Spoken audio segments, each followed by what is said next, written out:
And welcome to Catholics Coast to Coast. I'm Ace McKay, loving the Advent season. Thanks for taking some time we can spend together, dive deeper not only into our walk with God, but also diving deeper into Podcast Central, finding out what great conversations that can add to our Advent season, and then share those with We Love. In addition to that, we want to, of course, remind you to subscribe, like, and follow wherever you do listen to podcasts so you don't miss future episodes.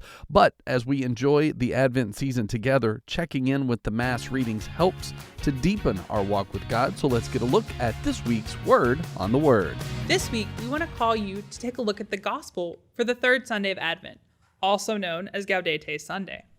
Today, in the Gospel, the crowds are asking John the Baptist, "What should we do?" So he tells the crowds to share your extra cloak. Specifically, he tells the tax collectors to stop collecting more than what is due.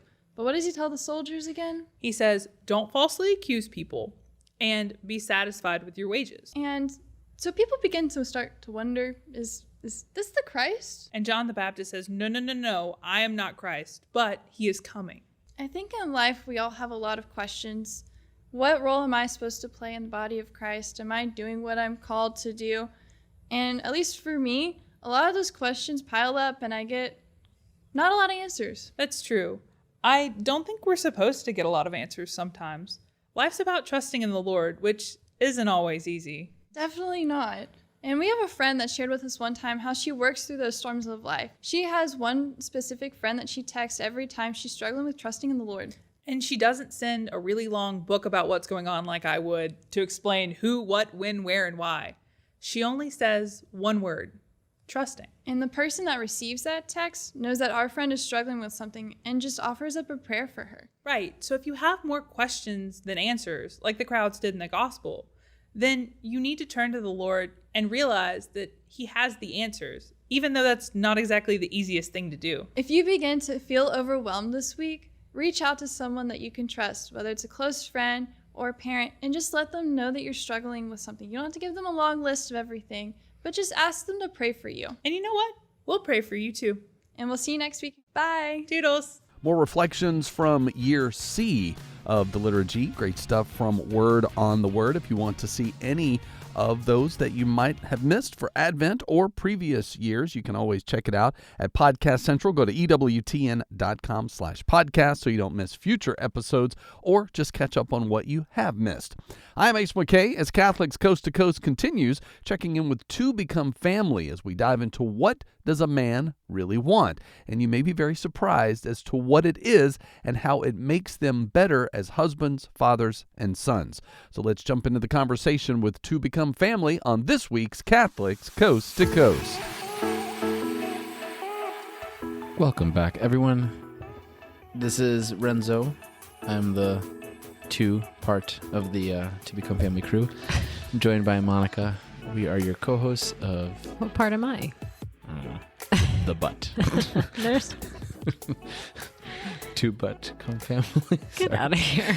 We're your hosts of the To Become Family podcast, where we talk about all the human side of Catholic marriage and family life that you didn't learn when you were younger, and that's why marriage is hard. There we go. There it is. That's the end of the tagline. You didn't learn it while you were younger, and that's why it's hard. Today we're going to talk about Christmas presents. Are we? Well, what episode is this? I don't know. I just wanted to document it that you also don't know what episode it is. But before we get to the topic at hand, Monica is speaking this weekend Oy. at a Advent by Candlelight. And it's just really cool. She gets to go speak. This is, well, not that we haven't spoken individually before, but like this is a cool To Become Family Solo act. solo. Yeah, so you guys, Monica's going to speak, and it's just really cool. So if you're going to keep her in your prayers. Yes, and all the ladies that will be there. Yes, pray for them too, I guess. Yeah, I love the Advent by Candlelight event itself. I've never been and invited. walking with Yeah. I just clean up the tables no after. boys allowed. Yeah, our parish does it, and they always ask Renzo and the boys from youth group to put away the chairs and the tables. But it's a really, I love. But you're not speaking at our parish. We're not saying which parish. No, I'm not speaking at our parish. Because registration is closed. That's true. They're full, which gulp. But yeah, so I don't have to travel too far, which is nice. But I get to Go to a different parish. But yeah, if you have if you're a lady and you have a Walking with Purpose at your parish, I recommend that you give it a try. It's a good program. Good Bible study. I had another announcement. That was my thinking noise. Yeah. I don't know. Christmas presents. I want to know what you have to say about those. Oh, well, so okay. You had another. No, it wasn't about Christmas. No. No. I do not know. You didn't tell me ahead of time. I made good protein cookies. Do you want to announce all of your food sensitivities and leaky gut situations? That's an episode in itself. Okay. Is that a Patreon thing? Do you want to know about my bowels? Is that a Patreon.com/To We Become lose Family? all patrons that we have currently. Don't go. Stay. Okay. So not about that. But I made a make good protein cookie. 3 ingredients or less, which is the Ortega family rule. What do you think I'm going to waste money on? What? You said that like it'd become expensive. Is it just the maple syrup? The maple syrup and the peanut butter. I'm trying to that do our little children peanut butter. Also eat. Like I'm trying to do like a full serving is 28 grams. I'm trying to do 14 or less grams. Okay. It's still. It just was. You it's still are making several batches. No. We won't do that anymore. Okay. That was a mistake. That was. That was the first go around. It was Thanksgiving weekend, and I had not had a dessert. No. And I was dying. That's not true. Oh, on the inside. You attempted to use cough drops as a dessert until you found out you could. Corn in it. Oh yeah. I'm 35, developed sensitivity to corn. That's great. I'm like Daryl. Already couldn't eat gluten. Like Daryl in the office, and he's like, "Yes, these knees only have one more year, so you want to play softball." This is a deep cut. So I made cookies, and they're great. And I'm not going to waste the peanut butter. Okay. We need to get more maple syrup. Maple syrup is quite pricey. Is Real it? maple syrup. Real? Oh, yeah. All right. I'm just going to tag in a buddy of mine. Who knows how to Maybe we can start a maple? business. He makes the maple, and I... Who's your buddy? Don't worry. Oh, I got a dealer. I got a guy. You know, I got a maple syrup guy. He knows how to tap that tree. Oh, we're back, guys. Christmas gifts. So, what do you get your man for Christmas? So I thought that'd be an interesting way to think about it, because not think about it, but just the idea of like what to get husbands, what do men need, and there's been a couple of like Instagram posts that kind of piqued my interest, and I thought it'd be a good conversation starter. The first Did they give Christmas gift ideas? No. So a couple of them, one of them was phrased in the sense of like, what do I buy my man? So, all right. So we're going to start with Joey Swoll, who is the best place to start. So again, this is the human side of Catholic marriage and family life. So we're taking things from secular culture and inserting them to how they could look in a Catholic marriage. Like it. Because there is, all truth is, God is found in all truth. Like all truth comes from God. So like even if it's from a source that you may not, it's not a church father, it's not St. Thomas Aquinas, it's Joey Swoll. However, there are nuggets of truth and wisdom that I think could help our conversation, but then also help other marriages. So, okay. So what does Joey Swoll want for Christmas? Do you know who he is? No. He's a bodybuilder. I assumed something to do with lifting or Do you know a new thing that teens and preteens say to call each other heavy set, or to make fun of how much the other consumes? Not a clue. They say big back. That's how they make fun of each other now. It's just if you hear it. Like Good to know. They've passed skibbity. Okay. They're not like, this is another Good thing. to know. Yes. I just keep my ears open for these aren't ears, those are big eyes. back. But yeah. Just okay. I was making big ears. So Joey Swoll has a big back, but not because he's heavy. Because he's swole. Yes. Okay. So he's a social media influencer who one of his big things now is like correcting people's gym etiquette. People like to post really weird things about themselves in the gym, so he like then responds to those videos being like, this is not okay, this is okay. So he's actually a very positive figure out there. Master. I like it. Yes. So he got a tweet. Someone said, what gifts can women buy men? What gifts can women buy men? Men always buy women flowers or chocolates or jewelry. But what's the equivalent for men? What do men want? So he responds, Protein bars. no. Just That kidding. was very stereotypical. I know people like him and I look like we need protein bars. I'm just happy with my maple syrup cookies that apparently are too expensive. That's all I want. But he says, no, I don't speak for all men, but I know most can relate when I say most don't like gifts or are too humble to feel deserving of them. But I will say, if you have a good man, one that treats you right and makes you happy, let him know it. Tell him you're proud and that he's your man, and let him know how lucky you are to have him. Make him a man feel he is enough and deserving of love is one of the greatest gifts that you can ever give men, or that you could ever give him. Do that, and he'll give you the world and more. So that was from Joey Swoll. Okay. Okay, we're pulling Yes. from all over the place. All right. The next one is Positive affirmation. So can you take notes? Just Yes. No, just like in your head. That's not the same thing. Joey Swoll. Go ahead. No, just like I'm a nerd. Rolodex. I'm a teacher's pet. No, Rolodex in that's your not head. going to work for That's- me. Absolutely. You put your hood on, you put your laptop up. I'm like, I'm paying attention, teach. I'm also mining these, Doodle doodle. crafting these mines. Minecraft? Not Minecraft, sorry. Minesweeper, sweeping these mines. Jim Halpert. Minecraft is a game my kids want to play. So another one from John Deloney. And so he Okay, I guess is I'm not taking notes. John Deloney is the relationship version of Dave Ramsey. Like he's under whatever the Ramsey umbrella of like all their books and things that they do. John Deloney is a therapist, and he has a lot of good things. I don't agree with everything he says and does because he's not Catholic. So like there's things where he recommends certain things within relationships that is like adamantly not Catholic and like obviously not okay. But some of the things that he says are pretty good to add to relationships and to, Again, human formation. Yeah. Yeah. So he says this: wives, if your husband works hard for your family, tells the truth, shows up for you and your kids, even though he may not say it right or do it all right, and is trying to navigate a world gone mad with both strength and vulnerability, please grab his face with both hands, look him in the eyes, and tell him you're proud of him, and let him know you see him and that you're proud of him. These words might save his life. So again, I think there's a theme here. Mm-hmm. These are two very different characters, though both may be swole. I don't know. I haven't seen Deloney shirtless, but I haven't seen Joey Swoll. But just by his name.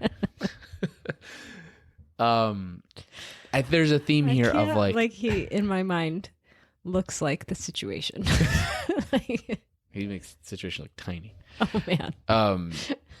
No, but so like I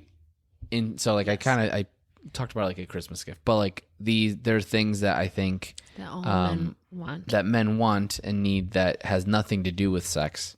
That I think sometimes it's like, oh, that's all my husband wants and that's all he's looking for. Mm-hmm. And I think there's a deeper desire that most men have that they are, I think, afraid to articulate because it's like not even know how to.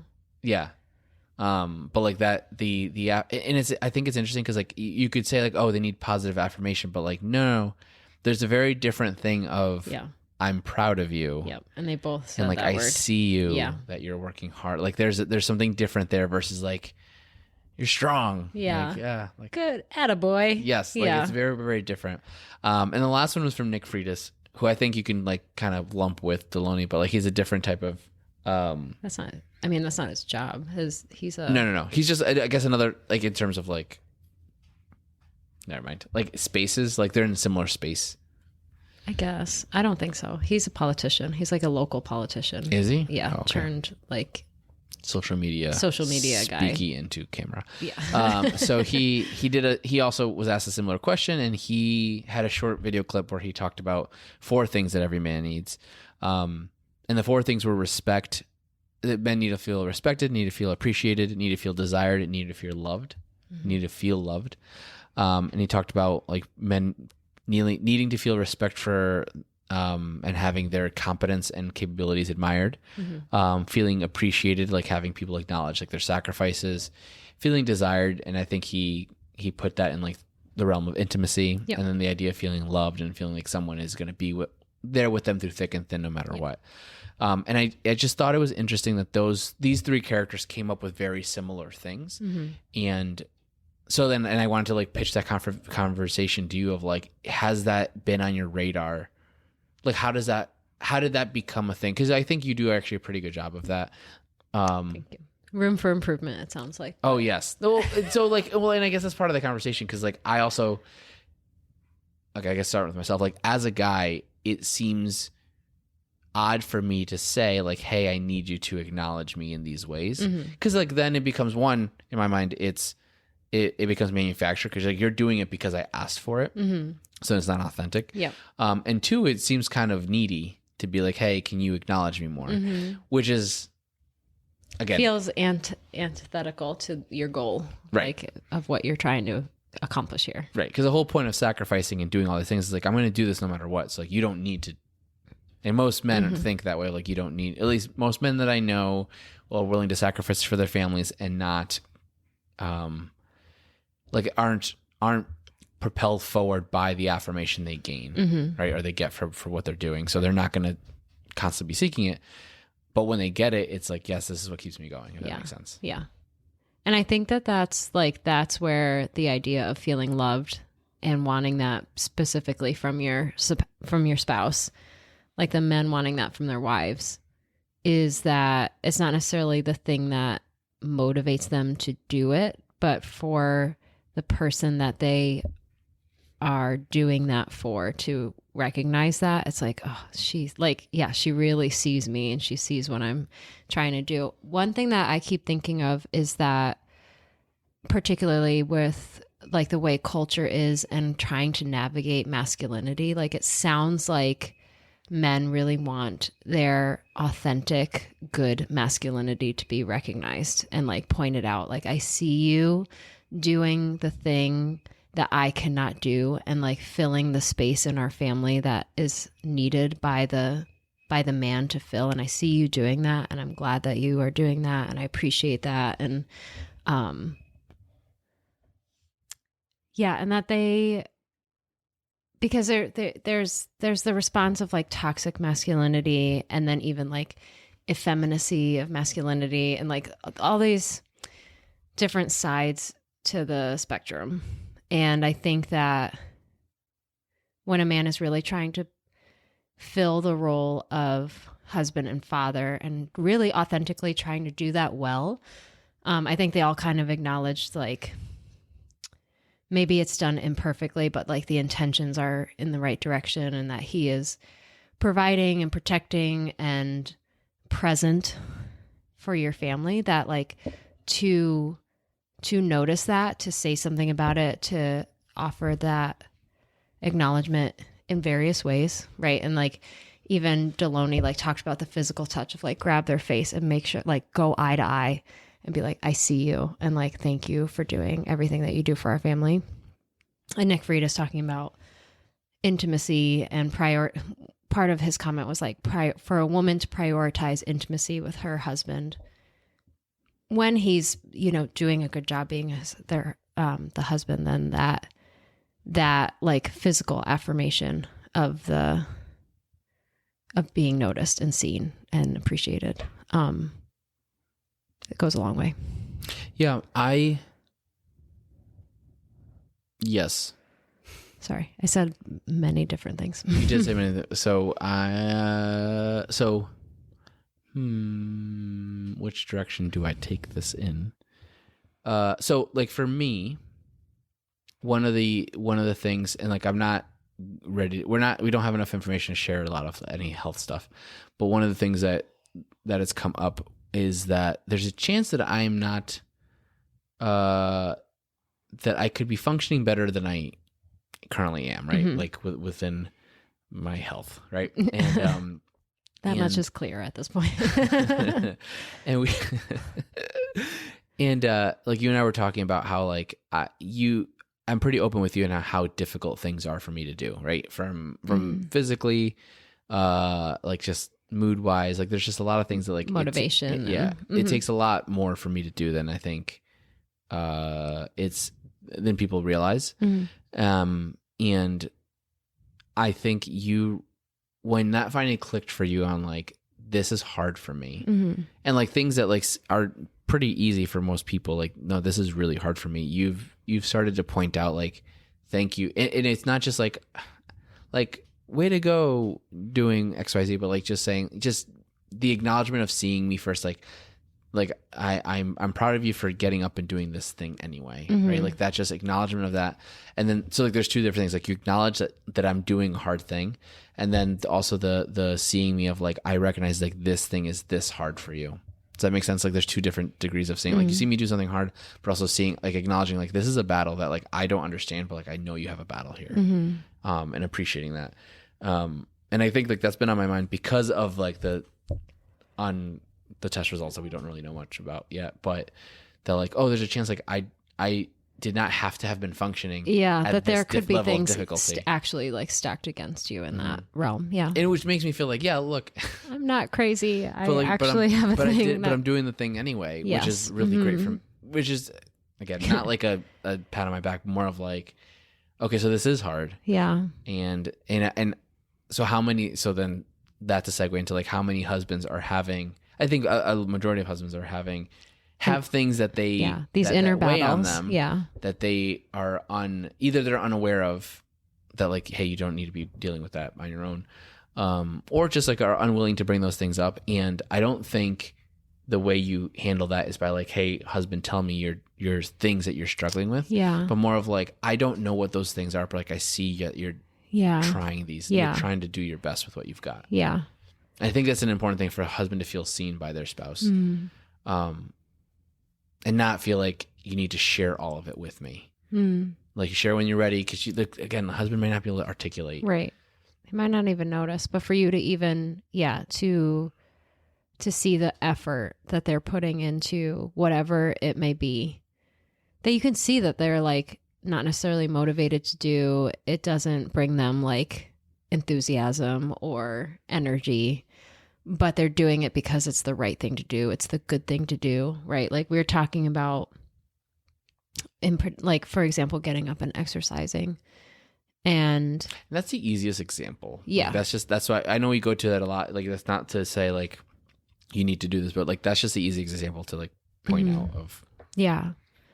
And I hope to often point out to you that like you doing that also is such a good example for our family of being able to do hard things, and that like you are leading by example, and you encourage us to try to do those hard things too. So not only are you doing the good, right thing for you and your health, for us and the family, but like you are then transforming how we get to perceive hard things. And that like that leadership is really important. And so I try to acknowledge that too, that like, hey, and it's not to toot my horn, but like I did a hard thing because I saw you do a hard thing. And like that really like made me want to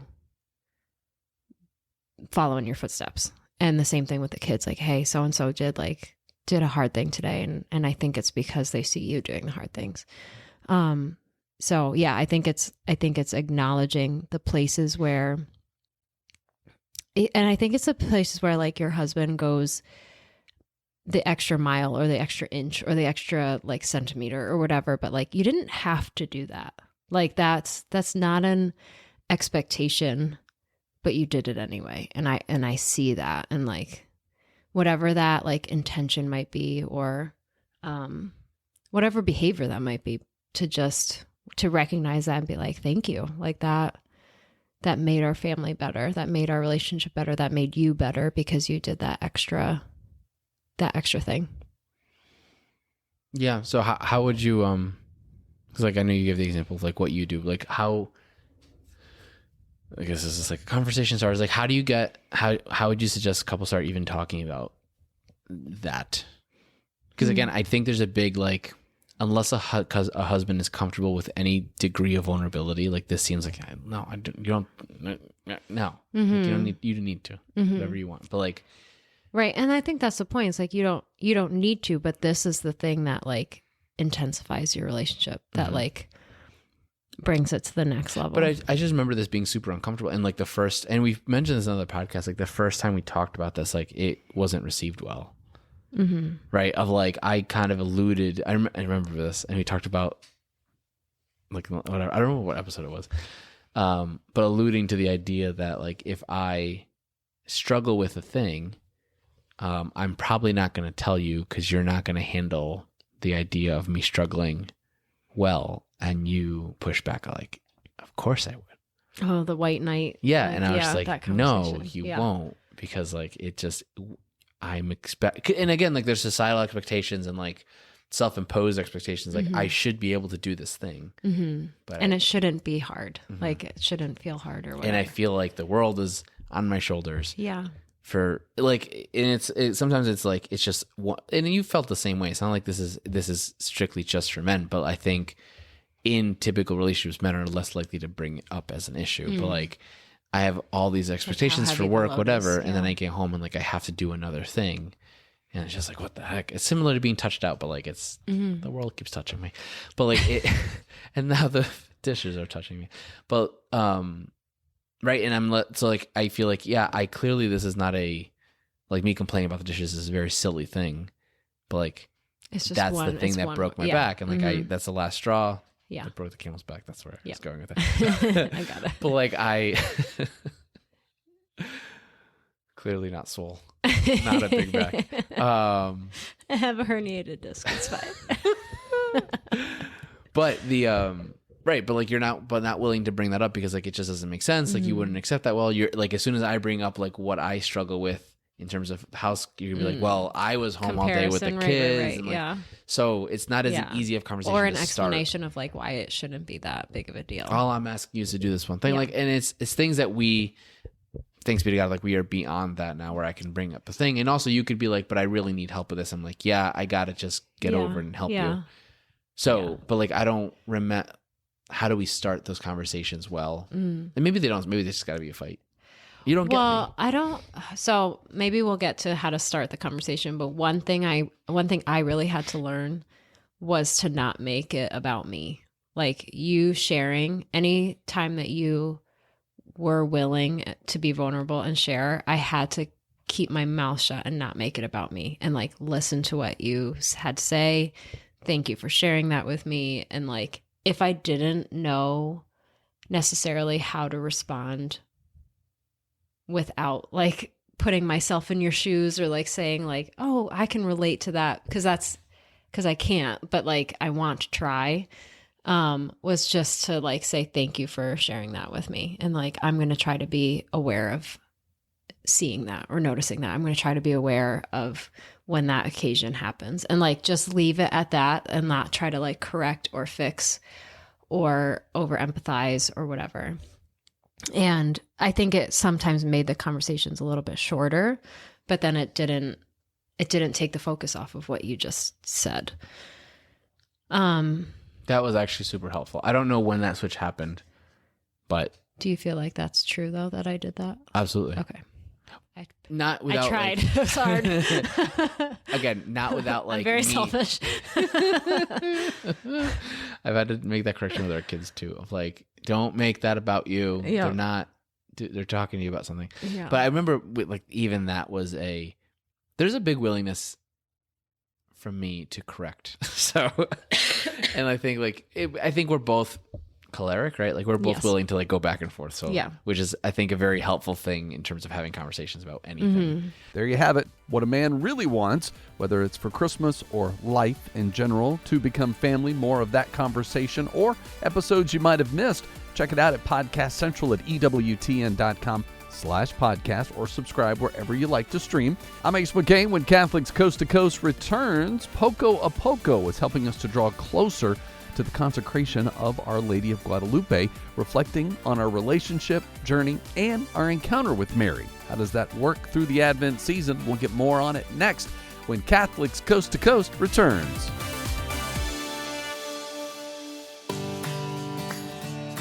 The destination for great Catholic audio programming is EWTN Podcast Central, featuring the best of EWTN radio, as well as faith-filled podcasts from our friends and affiliates across the nation, all in one place, all free. If it's central to the faith, you can find it on EWTN Podcast Central. It's like podcast heaven. Visit EWTN.com/radio/podcasts today. Poco-A-Poco vamos a llegar. Somos peregrinos and you know that's who we are. We make our way. Hi. It's on. Don't worry. I know. I'm Father Mark Mary. I'm Father Innocent. What's your name? That face. Father Angelus. I'm Father PT. This is the Poco-A-Poco podcast. You didn't say that last time, so that's why. Poco. You guys were all 6 foot, huh? Freshman year. Wow, we're still back on that, huh? Yeah, I just feel for you. That. You were sitting with that all week, huh? Yeah, man. I weigh the same now that I did in high school. Freshman in high school? Not freshman. No. Not No, freshman, not bro. freshman. But like Junior, senior, when we were playing football, I was 175, 180, and that's exactly what I weigh now. I put on some LBs. Put on the old poundage. On the guns? Yes, all my muscles. Sure. You cover you All my big muscles. you hide it well with the habit. Appreciate that. So here's the thing, Father Innocent. Sorry, I was still making fun of him. We're gonna play it. I would like. Oh my god. The obnoxious water pour never gets old. It never gets old. That is funny. That was funny. I know. It's amazing how funny I am. Can we do this together? Like, it's better when Well, no, that's Andrew and I together. Yeah.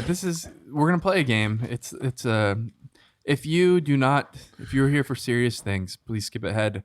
This is gonna be in the runnings for the most meaningless of conversations of all time. This is just fun. We got to get our wall together, by the way. Hey, can I interrupt you? Yeah. Whoa, see that look on your face right there? That triggers all sorts of stuff in me. Story time. What's going on? When I was a senior in high school, I was the best smelling senior. The best Award. smelling. Award for the wall. So Award the best for the smelling, wall. Best smelling. This is pretty wiener. classy. This for your This best is classic. smelling. I was most likely to be a priest. Boring.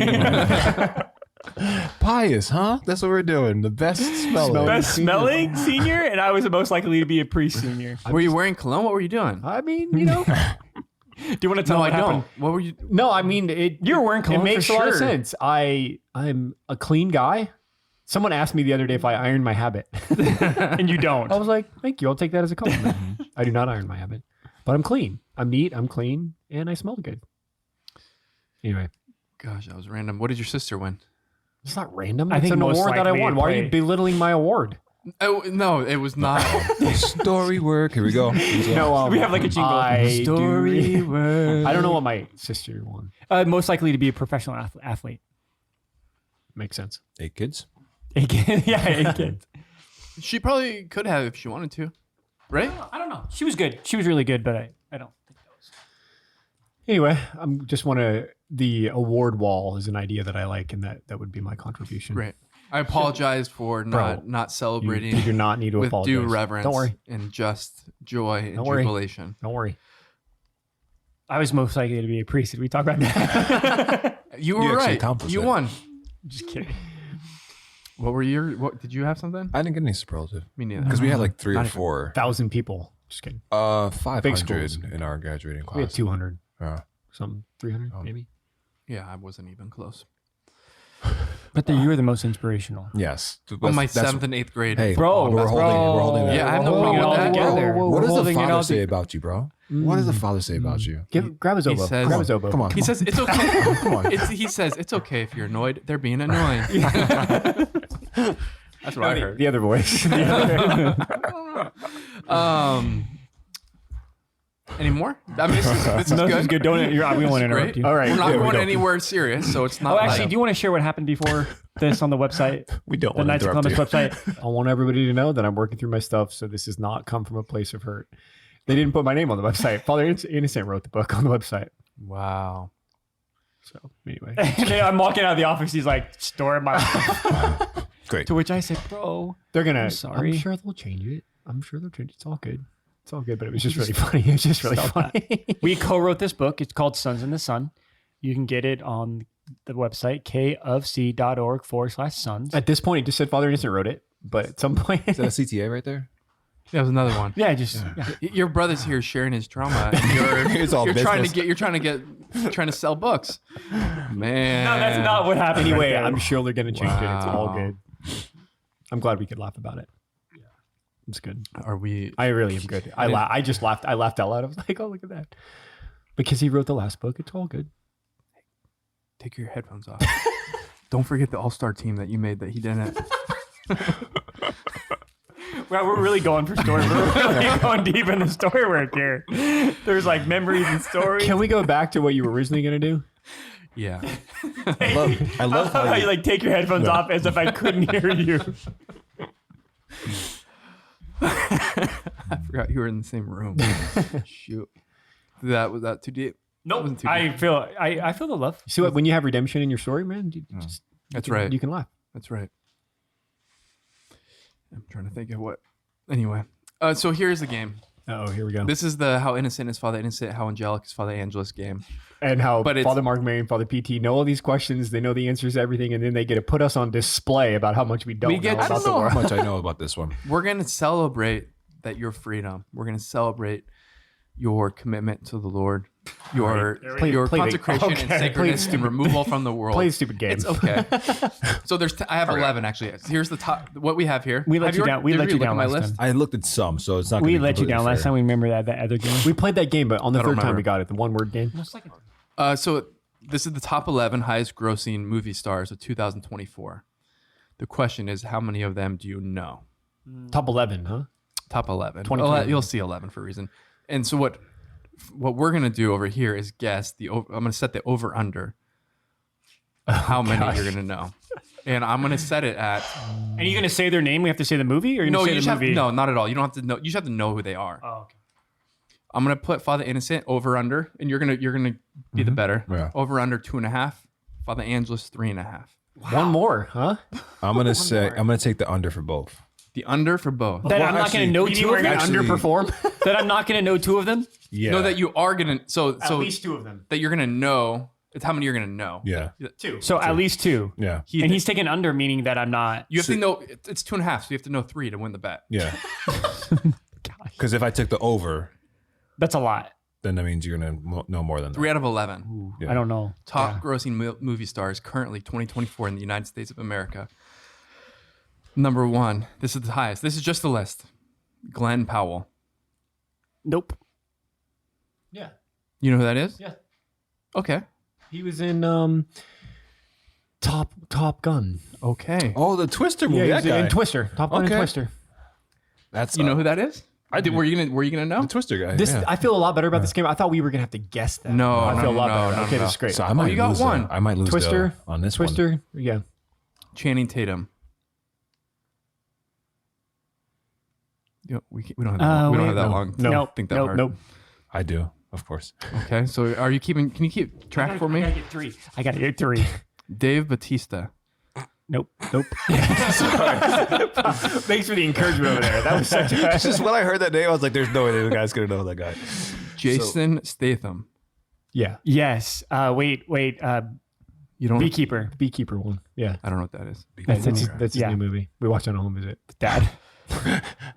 Austin Butler. That's one. Nope. Zoe Saldana. Father son. I know our father son. Nope. So sorry. Lupita Nyong'o. Nope. Margot Robbie. Nope.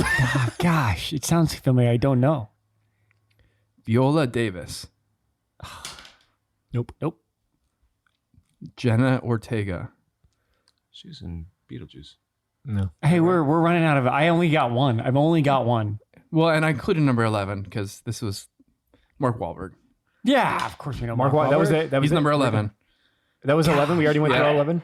What was the final score? So, and Father Angelus knew 3, Father Innocent knew 2. Therefore, I win the bet because he's 3.5. He's You 2.5. picked under. I picked under for both. Okay, great. Yeah. Wow. I feel very strong about the odds I set. Yeah, that was great. We all won. Nice. All Yeah, around. we all All won. around. we met expectations. I thought that was fun for the people of God. I think But so. that's a lot of actresses and actors I had no clue about. I bet if you saw their faces. Were you worried when I knew the first one? I started off. I was. strongly. Yeah, I didn't think you were gonna know that. Because One. Glenn Powell was the only one I didn't know on that. But then once you said Top Gun, I was like, okay, he's the same guy from Twister. Yeah, exactly. Yeah. He's the kind of tough antagonist in Top Gun, the second one. Oh. Like I don't know that I could probably name movies for half of them, maybe less. But so I think Jenna Ortega was just in the new Beetlejuice. She was what movie? Barbie, Margot Robbie, Lupita Nyong'o. She was in something recent. Look at you guys. Oh, Lupita. Anyway, a lot of them are from the same movie series, I think, or some of them. Okay. That was fun. That was great. That was great for me. I'm glad that I'm putting me on display and my human weaknesses. This is not a This is a celebration of strength, of meekness. Feels like a zoo sometimes. I feel like a zoo sometimes. Hey, but I just want you to know that in this zoo, you're the best. You're the main attraction? What are we doing here? I'm trying to affirm him in his mission, like we talked about last month. In the zoo, we let you roam free. Great. You're like little lemurs. Everybody just loves to Father come and PT see. wants to come and feed. Pat. Have you guys gone to Tanganyika? You guys No, I've never been. You didn't go to Tanganyika? No, we weren't there. We did something else. We got to move along. Okay. We gotta move along. I'm could sorry, stay- we could everybody. stay here all I'm the sorry, everybody. We told you. We warned you. That was fun for me. I looked at other lists, and you guys wouldn't like top YouTube people, top whatever people, and they weren't No, fun. we You wouldn't guys, have- yeah, it was dumb. This one worked out. Great. Hopefully you played along at home with guessing if they would know that many people.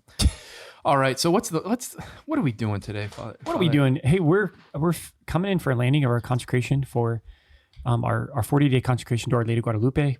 I think we're the second to last week, and so next week will actually be where we talk more about the consecration and really giving our hearts to Our Lady of Guadalupe. And so, and again, if you're just joining or you would like more information, please just go to kofc.org/Poco or /sons. And you'll see all the information there. And again, I kind of forget to say this, but I'm sorry, but the book and the journey is called Sons in the Sun, right? So that's kind of the title of it. So you can see that in different capacities, whether it's the videos or the book. And so actually this idea came when we were doing the shorter videos for Sons in the Sun for the nights. And so Father Angeles and I were doing those videos together. We're doing 7 videos. They were shorter. But what ended up being really beautiful is that one of the videos we just kind of was less content driven and more just personal about our relationship with Mary. And because we've been talking about Our Lady of Guadalupe, we've been talking about what it means to be sons after the heart of Jesus and how Mary is such a big part of that. And that's going to be kind of central to the book, how Mary helps us live as sons. Because it's a personal relationship. Mary is a real person. She's a real mother. And it's so beautiful in heaven as she sits before the throne of God. She's actually more real than we are to each other right now. She's so close to us, right? And it's really an intimate thing. And it's a call to relationship and intimacy. And so what was really beautiful when we did those other videos is that Father Angeles and I just took some time just to reflect on our own personal journey with Our Lady, our own personal encounter with her, and kind of just what it means for us in our own vocation, our own priesthood, our own sonship.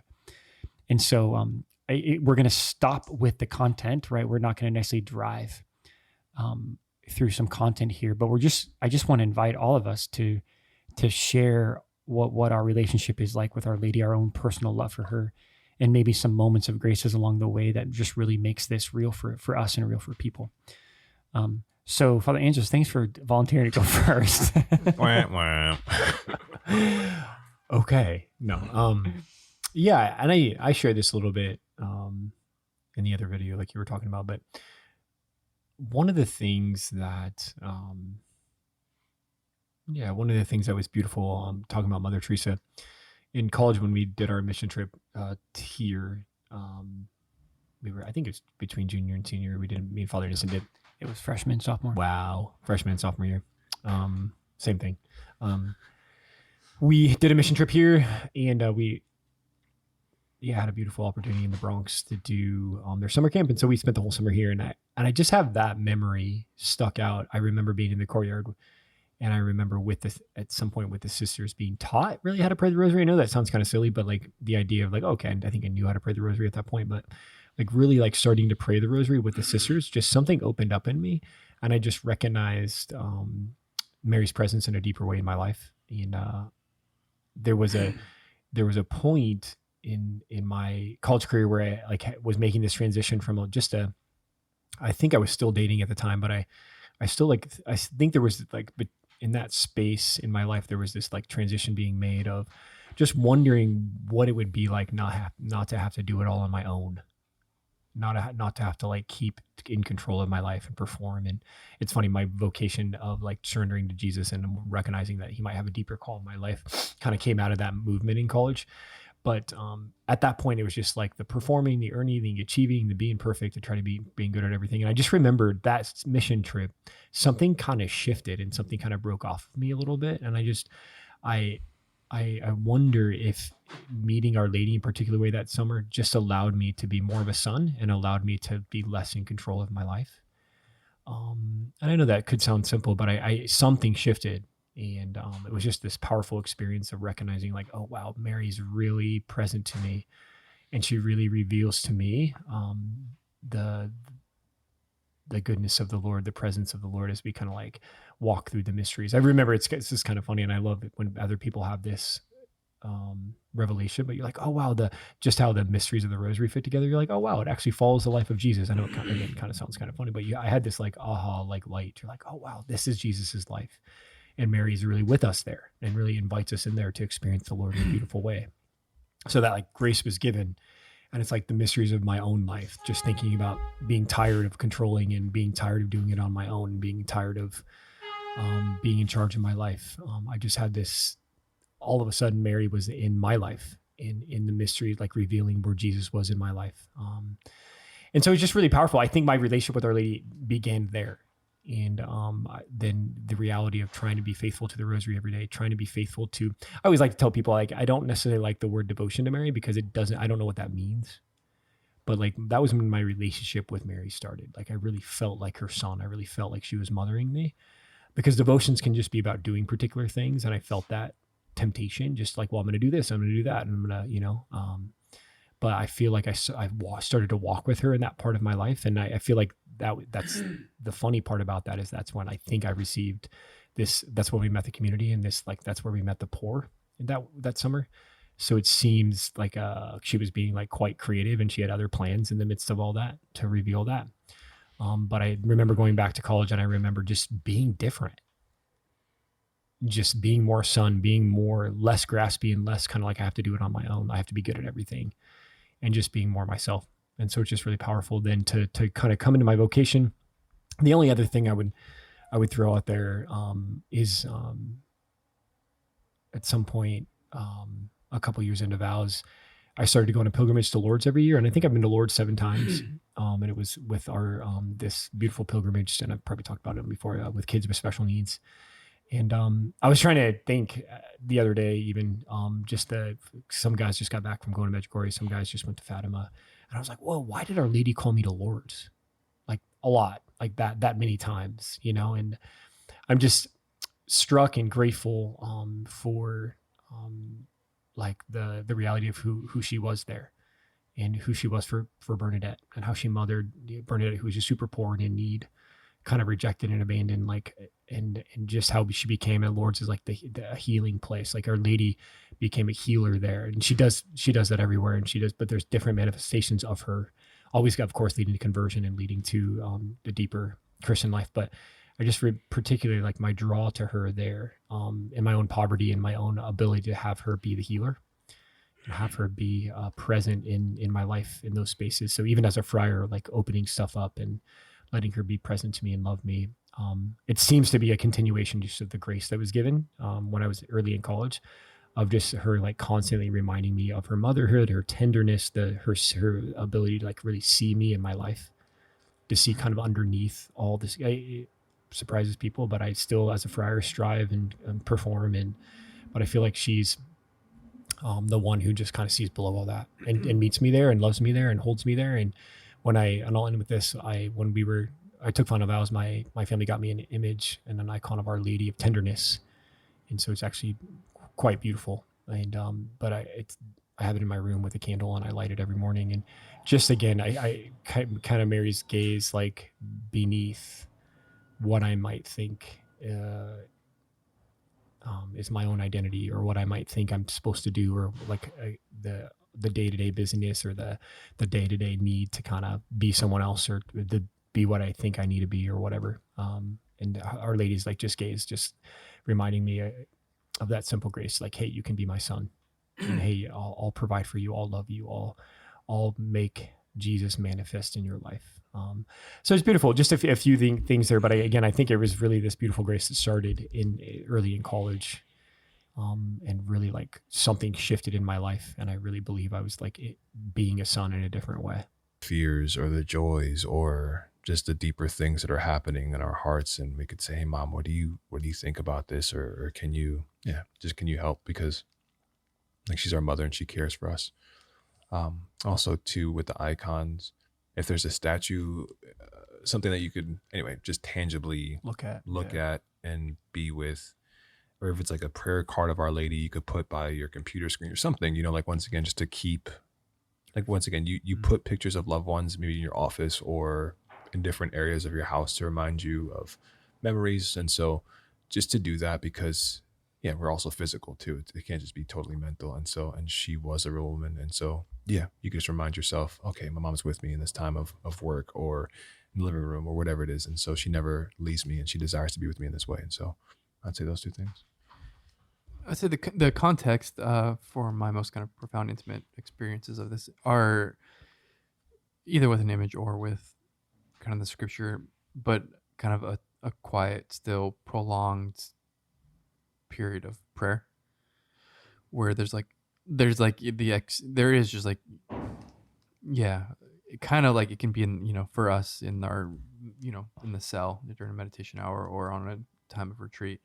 But for me, it's always been like what I was looking at or what I was praying with has varied. But it's this like, for me, the kind of soil had to be right of quiet, still, like almost like this, like in kind of an intimate sort of receptivity that's cultivated, and that's where I've experienced it the most. That's awesome. Thanks, guys. And again, I'll just add in, it's kind of a shameless plug, but I do think, like Sons in the Sun, like devotional, or there's a ton of devotionals, right, that will accompany you. I think sometimes we need accompaniment. So that's why I think this journey we've attempted to go on, it helps us grow in our relationship with Our Lady. It encourages us. It helps us in our daily prayer, opens up some new meditations. And so there's so many consecration books or devotional books to Our Lady that I think try to hit at the heart. And so there's so many saints out there who did this so well, that'll just really help you grow. Sometimes we just need to stir the flame. And so again, hopefully this journey of consecration to Our Lady of Guadalupe, the example of the saints, the example of St. Juan Diego, again, can stir us, and they're like schools to help us grow in our love for Our Lady. Right. Do you want me to pray to close it? Yeah, please, Father PT. That'd be awesome. Okay. You're less. Father, Son, Holy Spirit, amen.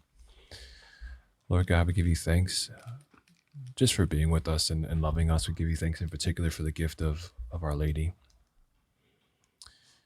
We just pray, Mom, that you would be with us in this way, a way that's intentional and focusing on your Son.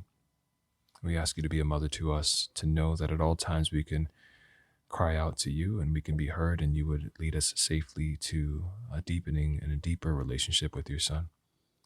We ask for your protection, that you would cover us with your mantle, that you would hold us close to your heart, so as we feel your beating heart, we can be drawn closer once again to the Sacred Heart. And we ask you just to once again be mother to us and provide for us in ways that are seen and unseen. We ask this through Christ our Lord. Amen. Amen. Father, Son, and Holy Spirit. Amen. Next week is actually the consecration of Our Lady of Guadalupe. So we'll have one more episode that'll come out on the 11th. Yep. And so we'll just talk more about Our Lady and just help like more proximate preparation of consecration. So what does your relationship with Mary really look like? Great insights today from Poco-A-Poco. If you want more of that conversation or others like it, check them out at Podcast Central when you go to EWTN.com podcast. Also, remember, we've got EWTN Radio Extra for more conversations that really you can take on the road while you're traveling for the holidays or just when you start the new year. Additional insights to reflect for our faith. I'm Ace McKay, going to bug out and maybe get some shopping done. But in the midst of your busy week, remember to let God define who you are. And I'll see you next time with Catholics Coast to Coast.